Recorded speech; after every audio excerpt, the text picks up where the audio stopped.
Muchas bendiciones a todos mis hermanos y hermanas que se conectan, que vienen siguiendo este programa de Escuela Sabática, donde este trimestre hemos analizado de manera muy minuciosa el mensaje de los tres ángeles. En esta lección número 10 ya estamos viendo la segunda parte del segundo mensaje del ángel. La lección titula Los engaños finales de Satanás. Satanás es el engañador por excelencia. La palabra de Dios dice que él miente desde el principio. Es el usurpador, aquel que quiere obtener la gloria que solamente le corresponde a Dios. Recordando un poquito la anterior lección, leamos Apocalipsis 14:8. El texto base dice: otro ángel le siguió diciendo: ha caído Babilonia, la gran ciudad, porque ha hecho beber a todas las naciones del vino del furor de su fornicación. Babilonia la Grande, como ya habíamos visto, simboliza en un sentido especial a las religiones apóstatas. ¿Cuáles son las religiones apóstatas? ¿Qué es la apostasía? Es todo aquello que nos hace alejarnos de los lineamientos divinos, todo aquello que nos hace desprender de la verdad para hacernos incurrir en el error. En el tiempo del fin, el libro de Apocalipsis y la Biblia en sí dice que el nombre de Babilonia se enaltecerá. Se refiere a las organizaciones y a sus dirigentes, no tanto a sus miembros. Mucha atención ahí, hermanos. Es más al sistema, a la organización. En esta lección estudiaremos los dos grandes engaños que Satanás utiliza por medio de estos sistemas religiosos que tienen influencia mundial. El primero, la inmortalidad del alma. Y el segundo, el falso día de adoración, la santidad del domingo. Podemos empezar.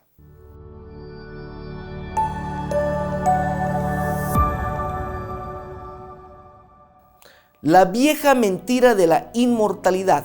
Esta es la primera mentira instaurada por Satanás desde el mismo Edén a nuestros primeros padres, Adán y Eva. Es uno de los pilares del engaño babilónico. Es una falsa concepción de la muerte que, sobre la base de la idea de la inmortalidad del alma, prepara el camino para la influencia engañosa del espiritismo. Si tú crees que los muertos de alguna forma están vivos y hasta podrían llegar a comunicarse con nosotros, entonces yo pregunto, ¿qué protección tienes contra cualquiera de los miles de engaños de Satanás?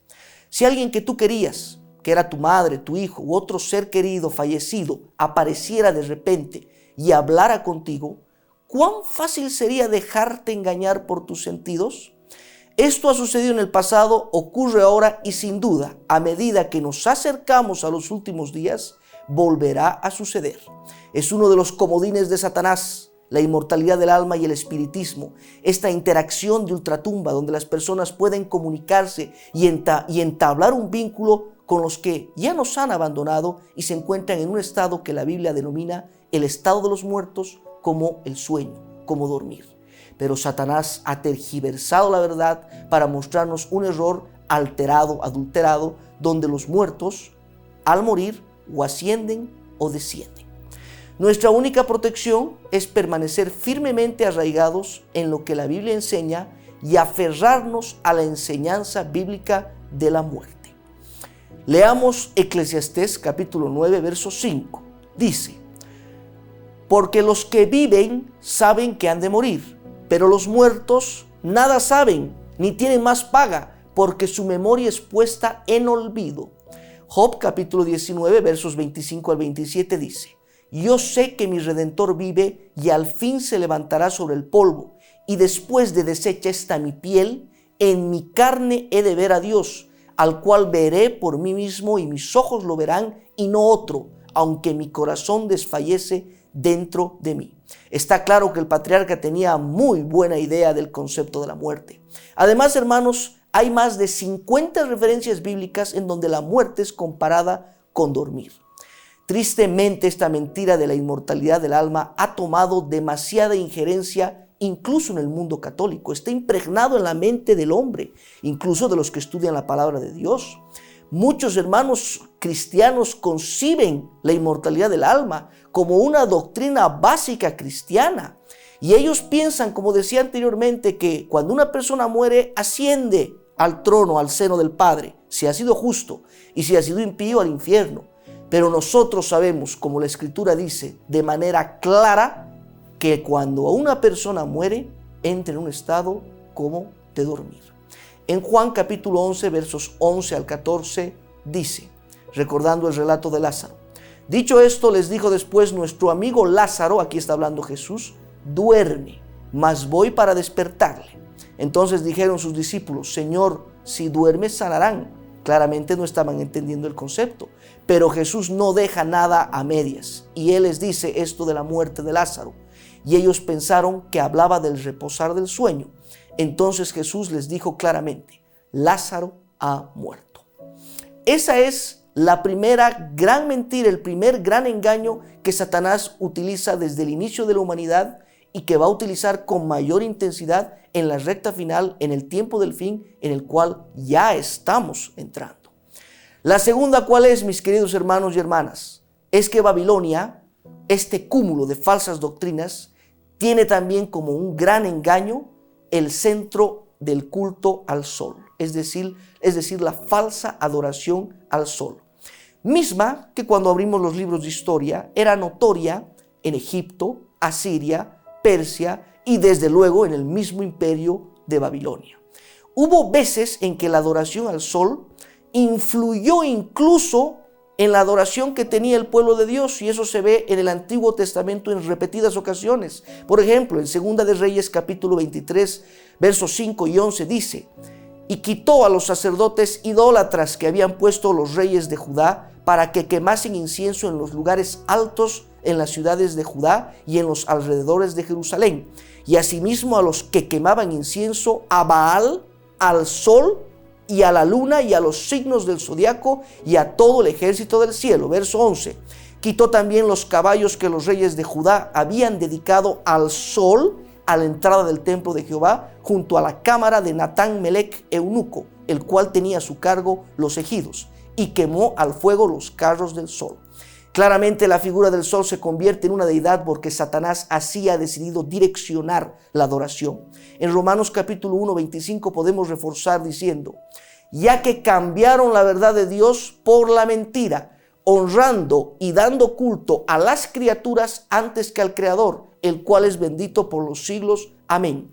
El sol, la luna, las estrellas son simplemente astros, cuerpos celestes que cumplen una función, ya sea meteorológica o de temporalidad, pero no va más allá de eso como para catalogarlos como deidad. Pero Satanás tristemente ha llenado la mente de todos para hacer que el sol se convierta en un dios, y que este sol, que es el día domingo, la palabra domingo desde su origen es el día de adoración al sol. En inglés es Sunday, día del sol. Los mismos romanos tenían el domingo como el día del sol invictus, donde podían adorar al sol. Reforzando con historia, les doy este dato a todos, que ya ustedes pueden investigar en casa. Nunca se queden simplemente con el repaso que hacemos de esta lección. Vayan más allá, escudriñen su Biblia, escudriñen la historia, en la cual no hay fallas. En el año 321 después de Cristo, el emperador Constantino, que era romano, aprobó la primera ley dominical. Este edicto declaraba: en el venerable día del sol, que los magistrados y la gente que reside en las ciudades descansen y que todos los talleres se cierren. Traduciendo esto, podemos entender que esta era una ley que imponía la observancia del domingo para todos los súbditos de Constantino, pero que fortaleció la observancia del domingo en la mente de la población romana. Fue en décadas sucesivas que los emperadores y los papas, mediante decretos de Estado y concilios eclesiásticos, siguieron instaurando el domingo como el día singular de culto, el cual sigue vigente en la actualidad para la mayoría de los cristianos. Qué poderoso ejemplo tenemos aquí de la dura verdad de que solo porque la mayoría cree en algo o lo practica, no significa que sea lo correcto. Meditemos un momento, hermanos. Dentro del mundo cristiano, ¿cuál es el día de adoración o de culto que la mayoría de las denominaciones guardan? Es el día domingo. Pregunto, ¿mayorías mandan? No necesariamente. Aquí vemos que en toda la Biblia, y conforme hemos ido estudiando, el Sabbat, el día de reposo, el sábado, siempre es y será el día de adoración para Dios. Un llamado a la fidelidad. A pesar de que Satanás quiere introducir en nuestras mentes estos dos grandes engaños, que son la inmortalidad del alma y el falso día de adoración el domingo, el Señor no deja nunca a su pueblo y a los fieles hijos que todavía quieren continuar con el camino de la verdad. Es por eso que nos hace un llamado. Hermanos y hermanas, en el contexto del tiempo del fin, nuestro divino Maestro Jesús pronunció una poderosa advertencia. En Marcos capítulo 13, versos 22, Él dice: porque se levantarán falsos cristos y falsos profetas y harán señales y prodigios para engañar, si fuese posible, aún a los escogidos. La pregunta es, ¿quiénes son los escogidos? Más adelante, en Mateo capítulo 24, verso 31, contesta eso diciendo: y enviará sus ángeles con gran voz de trompeta y juntarán a sus escogidos de los cuatro vientos, desde un extremo del cielo hasta el otro. Asusta un poco, ¿verdad? Cuando el engaño en los últimos días será tan grande que hasta los fieles correrán el riesgo de ser engañados. Dios está llamando a un pueblo fiel en este tiempo del fin para volver a su palabra, a los preceptos divinos, los cuales son verdad absoluta. Jesús oró y en Juan capítulo 17, verso 17, Él dijo: santifícalos en la verdad. Solamente el fuego del Espíritu Santo puede purificar la escoria del error que Satanás ha infiltrado en nuestro ser durante toda nuestra vida, con las falsas ciencias, las pseudociencias, la hipótesis, la inmortalidad del alma, el falso día de reposo. Solamente la palabra de Dios, no la opinión humana ni la tradición, es la estrella del norte para guiarnos en esta hora crítica de la historia de la tierra. Ya para finalizar, les quiero leer Proverbios capítulo 14, verso 12, que dice: hay camino que al hombre le parece derecho, pero su fin es camino de muerte. Es un proverbio muy poderoso que les recomiendo puedan meditar en él bajo oración y conducción divina. Muchas veces el consejo es que la gente siga su propia conciencia para determinar por sí misma lo que está bien o lo que está mal, qué es bueno y qué es malo, y luego vivir conforme a eso. Pero la Escritura enseña que todos somos pecadores, todos estamos corrompidos. Por lo tanto, confiar en nuestros sentimientos es casi una garantía de que tarde o temprano tergiversaremos la verdad e incluso actuaremos mal.